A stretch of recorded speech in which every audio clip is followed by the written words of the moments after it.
আজকে আমি তোমাদের সামনে তুলে ধরব সামনে যে এইচএস পরীক্ষা, তো চ্যাপ্টার ওয়াইজ ফিলোজফি যে প্রশ্নগুলো দিচ্ছি তোমরা করো। আশা করি এর মধ্যেই আসবে। ভালো লাগলে লাইক, সাবস্ক্রাইব এবং শেয়ার করতে ভুলো না। 2026-এর জন্য এই নোটগুলো। ফিলোজফি থেকে 2026-এ সেমিস্টার 4 যেমন সত্য সাপেক্ষ থেকে যে শর্টগুলো, প্রাকল্পিক বচনের সত্য দাবি কি, 2 নম্বর বৈকল্পিক বচনের সত্য দাবি কি, 3 নম্বর সংযোজিক বচন কখন সত্য এবং কখন মিথ্যা হয়, সমমান বচনের আকার ও সত্য দাবি কি, বুলীয় ব্যাখ্যা এবং ভেনচিত্র।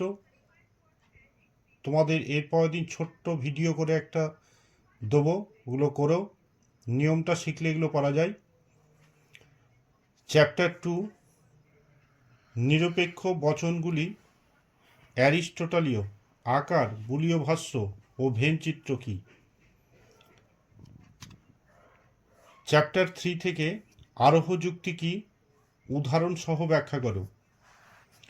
বৈজ্ঞানিক আরোহ অনুমানের মূল ভিত্তি কি, একে কেন প্রকৃত আরোহ অনুমান বলা হয়।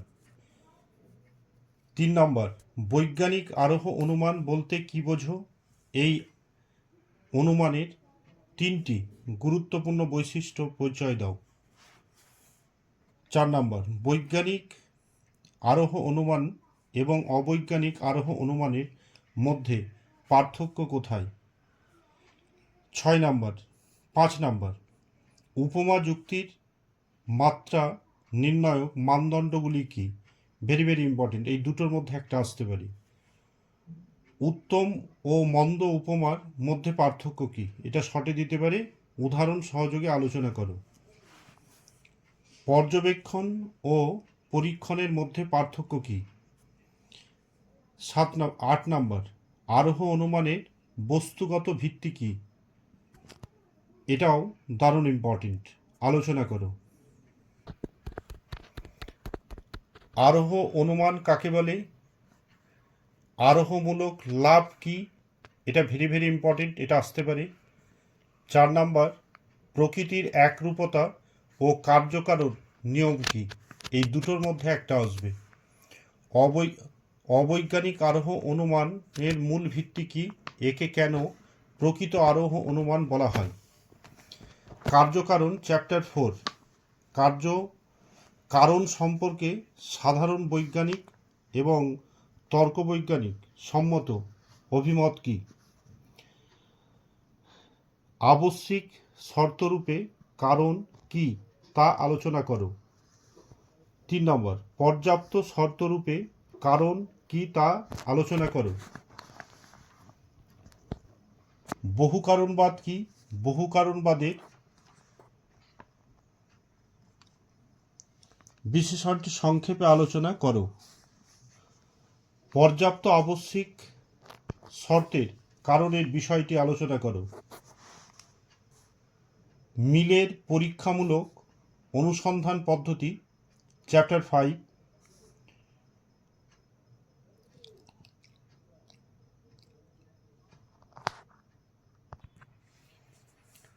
চ্যাপ্টার 5 অপটিক্যাল ল্যাবে আঘাত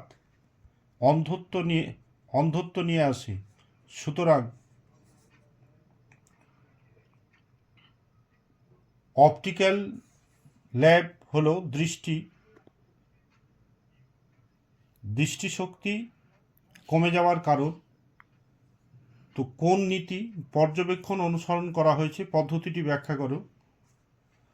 যখন আমি সকালে বেরোতে যাই তখন ঠান্ডা লাগে, আর যখন আমি সকালে বেরোই না তখন ঠান্ডা লাগে না, সুতরাং সকালে বেরোনোই আমার ঠান্ডা লাগার কারণ।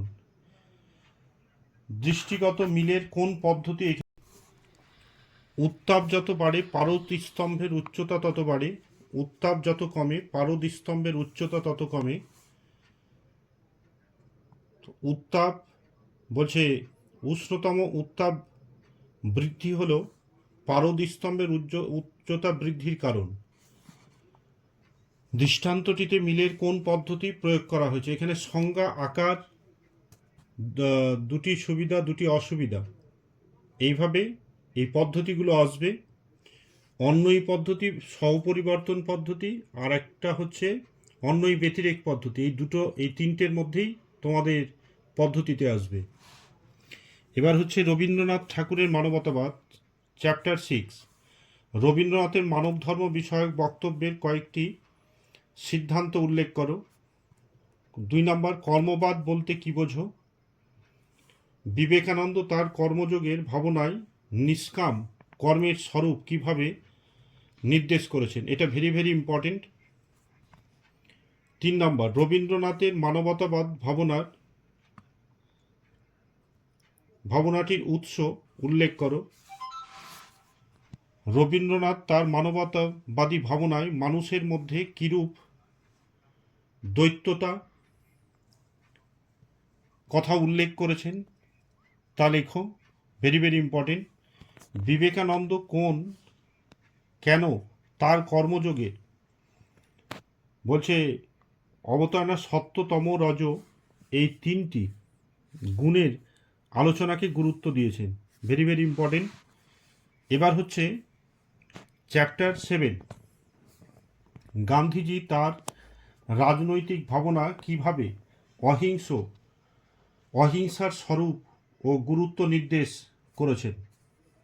2 নম্বর, অহিংস শব্দটি সদর্থক না ননর্থক? নিরপেক্ষ রাষ্ট্র ব্যবস্থায় অহিংসার ভূমিকা উল্লেখ করো। 3 নম্বর, যোগ শব্দের অর্থ কি? কর্মযোগ বলতে কি বোঝো? এর মধ্যে আশা করি তোমাদের 2026-এ আসবে।